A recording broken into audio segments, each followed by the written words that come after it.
Anxiety and depression are on the rise. The financial global impact is in the trillions. The number one cause of death in the United States is heart disease. The chemistry involved with anxiety and depression are the very same chemicals involved with heart health. In fact, when you talk about depression and anxiety, they're basically along the same lines. It's all about how the body's expressing it, but they're identical. And the fact is that the heart actually has over 40,000 nerve cells in it that make it its own nervous system.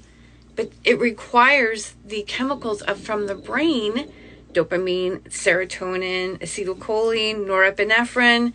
All of those are also involved in heart health. And the thing is the medications you're taking affect heart health. But you know what? You can make a difference with oils, and I can show you how.